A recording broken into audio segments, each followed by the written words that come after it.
अपनी शक्ति पहचानिए। हिप्नोसिस से बीमारी मुक्त जीवन पाएं, जैसे phobia, depression, weight management, sexual dysfunction, motivation, relationship, studies, sports, past life, unhealthy habits and many more. Indian Hypnosis Academy. Contact Dr. J.P. Malik 9871316116.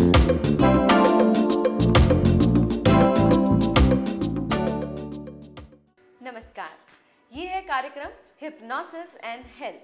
अपने कई एपिसोड्स में हमने जाना कि हिप्नोसिस हमें कई तरह की हेल्थ रिलेटेड प्रॉब्लम्स में हेल्प करता है, बच्चों की स्टडीज में हेल्प करता है और उन्हें स्टेज एक्टिविटीज में भी हेल्प करता है। क्या कभी आपने ये सोचा है कि घर में जो कलह कलेश होते हैं, तनाव का माहौल होता है, क्या हिप्नोटिज्म हमें किसी तरह की हेल्प वहाँ भी दे सकता है? आज इसी विषय पर हम अपने इस कार्यक्रम में बात करेंगे और आज एक बार फिर से इस विषय पर जानकारी देने के लिए हमारे बीच में मौजूद हैं डॉक्टर जेपी मलिक, जो कि फाउंडर हैं इंडियन हिप्नोसिस एकेडमी के। आइए मिलवाते हैं आपको डॉक्टर मलिक से। डॉक्टर मलिक, आपका स्वागत है। डॉक्टर मलिक, आप हिप्नोसिस से रिलेटेड बहुत सी नई जानकारियां हमें दे चुके हैं पहले, तो आज मन में ऐसा कुछ आया कि घर में अगर फैमिली में किसी तरह के इश्यूज चल रहे होते हैं, तनाव चल रहा होता है, क्या वहाँ भी हिप्नोसिस किसी तरह की हेल्प हमें कर सकता है? जी, पहले हमें यह अंडरस्टैंड करना चाहिए कि तनाव होता क्यों है, क्योंकि human behaviour is a complex behaviour, बहुत ही कॉम्प्लेक्स होता है ये। जब मियाँ बीवी शुरू में शादी करते हैं जी, तो क्यों करते हैं? They find best thing in each other. और लगता है कि ये बेस्ट है, ये मेरे लिए बेस्ट स्पाउस है। लड़की भी सोचती है और लड़का भी सोचता है, और वो चाहते हैं कि अगर ये लड़की मुझे मिल जाए या ये लड़का मुझे मिल जाए, then we will be wonderfully well, बहुत अच्छी तरह से हम रहेंगे, ऐसा हम सोच के शादी करते हैं। लेकिन कुछ टाइम के बाद क्या होता है, वही बिहेवियर रहता है, इंसान भी वही रहते हैं, लेकिन आपस में जो कॉन्फ्लिक्ट्स हैं वो शुरू हो जाते हैं, तू मैं शुरू हो जाते हैं। क्यों शुरू हो जाती है, इस पर सोचने की बात है। क्योंकि हम सब का बिहेवियर पैटर्न अलग अलग होता है, थोड़ा थोड़ा डिफरेंट होता है। हम सब एक ढंग से बिहेव नहीं करते हैं, और जब हम एक ढंग से, जैसे मैं जैसे बिहेव करता हूँ, अगर मैं चाहूँगा कि मेरी वाइफ भी ऐसे ही बिहेव करे, या मेरी वाइफ चाहेगी मैं वैसे बिहेव करूँ, तो we can not change our selves, change नहीं कर सकते हैं। तो इनफैक्ट वहाँ पे कन्फ्लिक्ट शुरू हो जाता है। एक छोटा सा एग्जांपल है, जैसे हमने कहा था उस दिन इंट्रोवर्ट और एक्सट्रोवर्ट की बात कर रहे थे, कि बिहेवियर पैटर्न की बात लेते हैं। जैसे घर में कई बार बच्चा पूछता है, मम्मी मेरा कमीज़ कहाँ पे है? तो मम्मी कहते रहे वहीं पे रखा है, उठा ले इसको। मम्मी ने क्या कहा? वहीं पे रखा है, उठा ले इसको। वहीं नाम की कोई जगह घर में नहीं होती है, लेकिन ये one of the common answers ऐसा बोला जाता है, क्योंकि वो अज्यूम करके चलते हैं कि वहीं का मतलब जहाँ पे आमतौर पे होती है ये वहीं पे रखी हुई है, तो ये अज्यूम करके चले हैं। व्हेन वी स्टार्ट अज्यूमिंग, तो वहाँ पे गैप होना शुरू हो जाता है जी। तो ज़रूरी नहीं कि आपने जो कहा उसने वही समझा। यहाँ पे कम्युनिकेशन जब गैप शुरू होता है तो एक्सपेक्टेशन एक दूसरे के मीट नहीं होती है, तो वहाँ पे कन्फ्लिक्ट का शुरुआत होती है। शुरू सबसे पहला वहीं पे होता है। Then you try to change each other. जैसे जो इंट्रोवर्ट होता है और एक्सट्रोवर्ट होता है, अगर इस टर्म में लिया जाए, जो इंट्रोवर्ट पर्सन होता है वो थोड़ा सा लेस मिक्सिंग होता है, कम मिक्स होता है, कम बोलता है, दूसरे आदमी से बोलने में भी वो मतलब की बातें करता है, ज़्यादा नहीं बोलता है। जो एक्सट्रोवर्ट होता है वो इजी मिक्सिंग होता है, इजी गोइंग होता है। कोई नया आदमी मिलता है उससे भाग के मिलता है, पार्टी में होता है तो सबसे आगे होता है, कोई फंक्शन होता है सबसे आगे होता है, बैक बेंचर नहीं होता उसमें। तो दोनों इस प्रकार के जो बंदे होते हैं, दे कंपनसेट ईच अदर। क्योंकि जो एक्सट्रोवर्ट मैन है उसकी इंट्रोवर्ट वाइफ है, या इंट्रोवर्ट मैन की एक्सट्रोवर्ट है, तो दोनों मिलके that become a complete team. क्योंकि एक का इंट्रोवर्ट दूसरे के एक्सट्रोवर्ट ने कंप्लीट कर लिया और दोनों they are working as a team. लेकिन लेटर ऑन क्या होता है, जो इंट्रोवर्ट पर्सन होता है, इंट्रोवर्ट पर्सन इमोशनली काफ़ी स्ट्रॉन्ग होता है, ये बेसिक कैरेक्टरिस्टिक होता है, बहुत स्ट्रॉन्ग होता है। और जो एक्सट्रोवर्ट होता है वो इमोशनली इतना स्ट्रॉन्ग नहीं होता, वो फिजिकल एक्शन के अंदर स्ट्रॉन्ग होता है।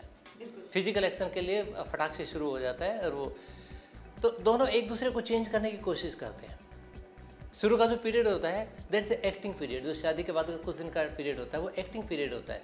एक दूसरे को प्लीज़ करने के लिए, एक दूसरे को जीतने के लिए, फेवर पाने के लिए, लव पाने के लिए पीपल एक्ट। ये नेचुरल है, इसमें नथिंग रॉन्ग इन इट, ऐसा करते करते हैं।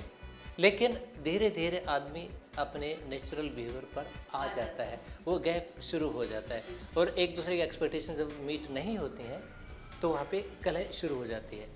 आजकल हो क्या रहा है, सारी की सारी फैमिलीज़, मियाँ भी काम करता है, बीवी भी काम करती है।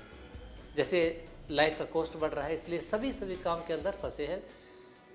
लेकिन हमारा एक इंडियन सोसाइटी के अंदर एक डिवीज़न है कि घर का काम महिला करेगी, बाहर का काम आदमी करेगा। लेकिन यहाँ पे महिला बाहर का काम भी कर रही है और घर का भी कर रही है। अगर आदमी उसका घर की मदद नहीं करता है, ये एज्यूम करके कि ये तो इसका काम है, मैं क्यों करूँ, ऐसा मान लेता है, it is below my dignity, तो आप उसको हेल्प नहीं कर रहे, आप हिंडर कर रहे हैं उसको। वो बोले ना बोले, लेकिन एक इम्प्रेशन माइंड में क्रिएट हो रहा है कि he is not helping me, I am also working somewhere like him, और उसके बावजूद भी मेरी मदद नहीं कर रहा है। ये ऐसे ख्यालात मन में आते हैं। वो आदमी के, उसी आदमी का अगर आप दूसरा रूप देखें, वो गुरुद्वारे में जाता है, प्लेटें साफ करता है, जगराता में, इनमें जो इस प्रकार के सोशल एक्टिविटीज़ होती हैं वहाँ जाके बर्तन साफ करता है, पानी भरता है, सफाई करता है। क्यों?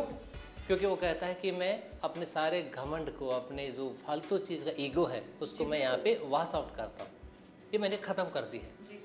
वही आदमी घर पे आके उसका ईगो इतना स्ट्रॉन्ग हो जाता है कि मैंने ये हाथ नहीं लगाना है।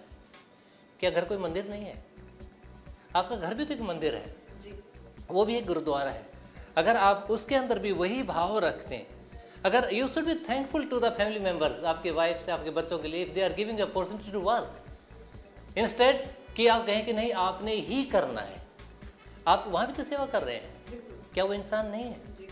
तो इस प्रकार का हमारा एटीट्यूड में थोड़ा चेंज लाने की ज़रूरत है, चेंज नहीं लाते हैं।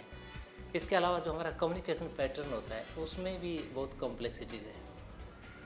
हम काम की बात ना करेंगे, जैसे हम क्या करेंगे, हम करेंगे पास्ट की बात, पहले तू ऐसे करती थी, तू ऐसे करता था, पहले की बात करेंगे।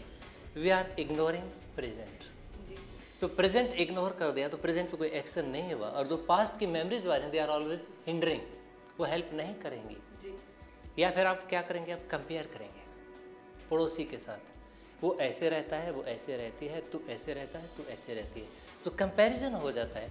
तो then you are equating your family member with someone else, वो आपका नहीं है, आपने उसको इम्पोर्टेंस दिया है कि जो कि the person is no one to your family and you are giving importance. तो वहाँ पे नेग्लेक्ट करने की फीलिंग आती है कि ये मेरे को नेग्लेक्ट किया जा रहा है। ये दोनों साइड से होता है, ये मेल साइड से होता है, फीमेल साइड से भी होता है। हम we stick to the past, we forget present, या हम इनडायरेक्ट कम्युनिकेशन बहुत करते हैं। इनडायरेक्ट यानी कि जैसे तानाकशी बहुत करते हैं, सीधी बात नहीं कहेंगे, बात कुछ कहेंगे, मीनिंग उसका कुछ और होगा। तो उसमें कभी कभी ऐसा था, जो आपने मीनिंग का, कभी कभी वो बंदा उसी बात को समझ लेता है, कभी कभी उसके सीइंग थ्रू द कन्वर्सेशन उसके मीनिंग को समझ लेता है। लेकिन उसमें भी आपने डायरेक्ट कम्युनिकेशन ना करके कम्युनिकेशन गैप कर दिया है जी। तो जो कम्युनिकेशन जहाँ गैप होता चला जाएगा, ये मियाँ बीवी में हो या बच्चों के साथ हो, क्योंकि इसके अंदर बच्चों के साथ होता है तो इसमें वैल्यूज़ क्लैश होता है। मियाँ बीवी के अंदर स्टेटस क्लैश होता है, आमतौर पे स्टेटस का क्लैश होता है कि रोल डिवीज़न है, तूने ये करना है, तूने ये करना है। तो वो घर को गुरुद्वारा या मंदिर नहीं समझ रहा है, वहाँ पे हेल्प नहीं कर रहा है, या वो हेल्प नहीं कर रही है, दोनों में से कोई भी हो सकता है। जी बिल्कुल। डॉक्टर मलिक, ये तो आपने हमें बताया कि फैमिली में किस तरह के इश्यूज होते हैं और क्यों होते हैं।